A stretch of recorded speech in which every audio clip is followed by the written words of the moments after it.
All right, and we are back here on the GSMC Football Podcast. And for the final part of the show, we're going to talk about Najee Harris's fifth-year option not being picked up. Um, so let's get right into that. So he has consistently rushed for 1,000 yards in each of his first three seasons in the NFL. Um, and they didn't pick up his fifth-year option. It seems like they want to evaluate his performance under new offensive coordinator Arthur Smith before making any commitment beyond 2024. And I think also you have the emergence of Jalen Warren as well. So maybe this could be it for Najee Harris. And Najee Harris has struggled at times with the Steelers, and part of that has been because the offensive line just hasn't been good since he's gotten drafted. But yeah, it's just at times like you see, some of his I don't want to say routes, but like you see how I've seen a couple videos like from prior seasons. Like there was that one against the Eagles where he could have very easily just kept running and he would have gained more yards, but instead he starts, trying to, juke out a man and then ends up getting tackled. I don't know. That's just one thing I could think of. But yeah, it's just he hasn't been. At times he's like I said, he's struggled, but again, he's still managed to, reach 1,000 yards. So let's kind of go through Najee Harris's stats with the Steelers since he got drafted back in 2021. So yeah, I mean, 2021, 307 carries or 307 attempts, 1,200 yards rushing, 7 touchdowns. 2022, 272 attempts, 1,034 rushing yards and 7 touchdowns, and then had one more rushing touchdown in 2023. Had 1,035 rushing yards and 8 touchdowns.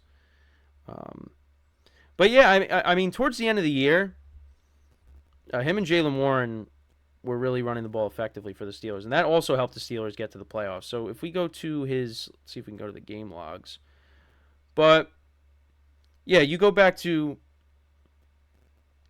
wow, yeah, didn't even get over 100 yards till the Seahawks, and that was on December 1st or December 31st. Apologize for that, but yeah, he 31 yards against 31 yards rushing against the 49ers, 43 against the Browns, 65 against the Raiders, 71 against the Texans. Yeah, I mean he got 99 against the Bengals, so he was 1 yard shy of 100, and that was on November 26th. But yeah, I mean didn't get over 100 yards until the Seahawks game. He had 27 carries for 122 yards and 2 touchdowns, and then he had 26 carries for 112 yards and a touchdown. So yeah, ran the ball effectively the last two games, but then only had 37 yards rushing in the playoff game against the Bills. He's 26 years old. I mean, I feel like with Jalen Warren, maybe they move off of Najee Harris again because of the running back position. He's 25, and yeah, 784 rushing yards and 4 touchdowns, but he averaged 5.3 yards per carry. With Najee Harris, he was averaging, what did he average last year? He averaged 4.1. So Jalen Warren kind of was the better running back, even though Najee Harris had more yards. But and throughout the year, you had Mike Tomlin saying, that they, saying some things on the position. It was kind of like a week-to-week thing on who was going to be the lead running back. But, I think it's a nice duo that they got. Now, I don't know how much longer that duo is going to be together because they might end up just moving off of Najee Harris after 2024. Or maybe they bring him back. Because, I mean, he is 26, but, he's getting to that age where, and we saw a lot of changes with running backs going to different places. Teams are kind of hesitant to give running backs big top dollar. Except the Eagles, they paid Saquon Barkley $1 gazillion. So, there are teams that are still willing to open their wallets for that position, but they're not very. It's not very often you're going to see that. I think that's kind of just an outlier with Saquon getting paid, and I could see like I said, I could see the Steelers moving off of him and not giving him that long-term contract because of the position. So it could be Jaylen Warren that ends up being the lead guy there, and then the Steelers, they maybe bring in a veteran, or they draft a quarterback, they draft another one. So we'll see, but this could be Najee Harris's best year because the Steelers really prioritize this offensive line in the draft. They took three linemen. Two of them are going to be starting, definitely. Well, actually, I think all three of them could be starting, at least when I was looking at the depth chart. But they also drafted a lineman, a tackle last year, I believe. So they are really trying to, build this offensive line up because, you want to be able to protect your quarterback and you want to be able to, open up those lanes for the running game. And the running game, we could talk about Mason Rudolph and what he was able to do, to help the Steelers get back to the playoffs. But the running game also played its part too. And like I said, talking about what Najee Harris did in those final two games against the Seahawks and the Ravens.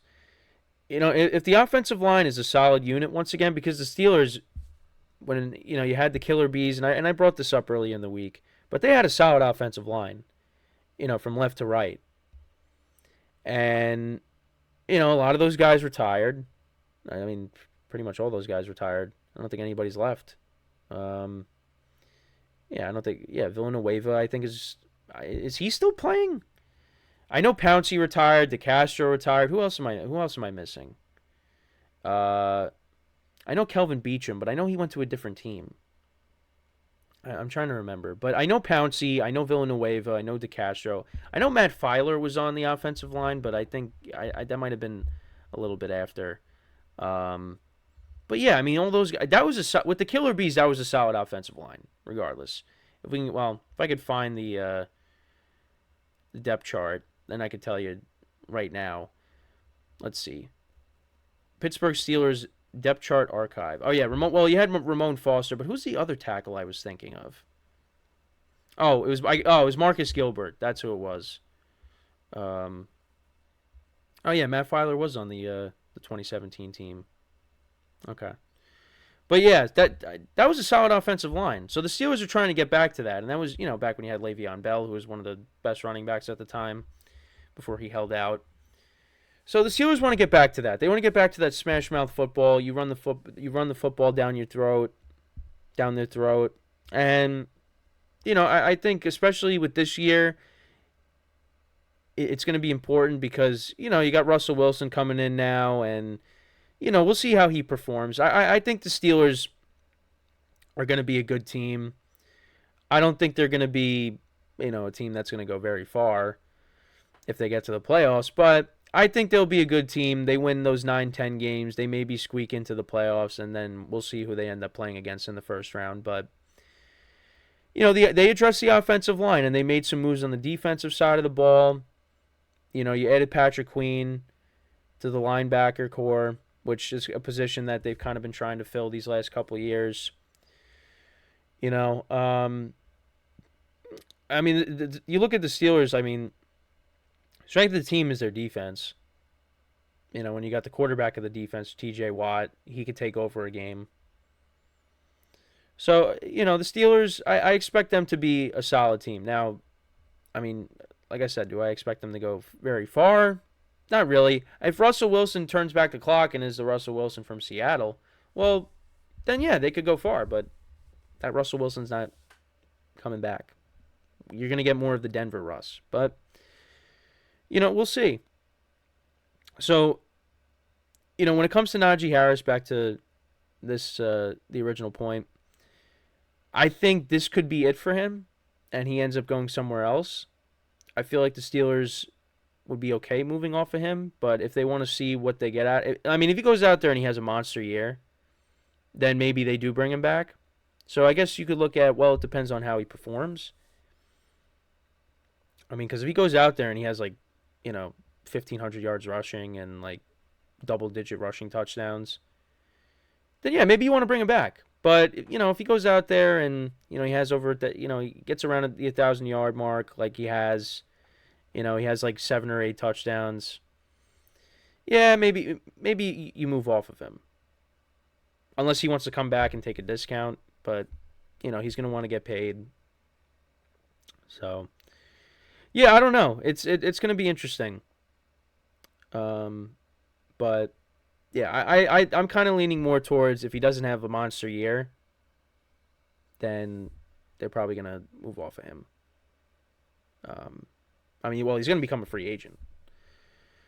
So, but that's my opinion on that. And we'll see how the Steelers do. They did things that you wouldn't expect. Like you would have thought that Kenny Pickett was going to be the starter once again, but that was not the case. You got a whole new quarterback room, and also just the whole thing with Justin Fields maybe returning kicks. That's I don't know how much I believe that, but I don't know if that's a good idea. Well, they didn't pick up his 5th-year option either. So, we'll see if they end up bringing him back too. But yeah, I mean the Steelers they're kind of like a middle of the pack team with the AFC, but it's just because I think they're a good team, but it's just the conference is loaded that there's so many other teams that you would take over them right now. But we'll see. I'm curious to see how things go for them, especially with now that they have Russell Wilson and Justin Fields. How does that play out throughout the year? But yeah, other than that, that's pretty much it for the show for today. Thank you guys for tuning in. Like I always say, make sure to check out all the other shows. We got new shows coming out. The soccer podcast. Got a golf podcast as well. Like I said, you're going to be seeing some new faces within the coming weeks, which is exciting. Also, there might be, well, not that there might be, but there's going to be a kind of a change in the format within the coming weeks, coming days, coming weeks. I don't know when this is going to get put into effect, but and I don't even know if I should be saying this, but there might be a added segment. The show will still be an hour, but there's going to be an added segment. So instead of 4 segments, there'll be 5. So, but it'll still be an hour. It's just the segments will be shorter, but there'll be an added segment. So it'll be 5. So I think I'm allowed to say that, right? Hopefully I don't get in trouble. No, I'm joking. But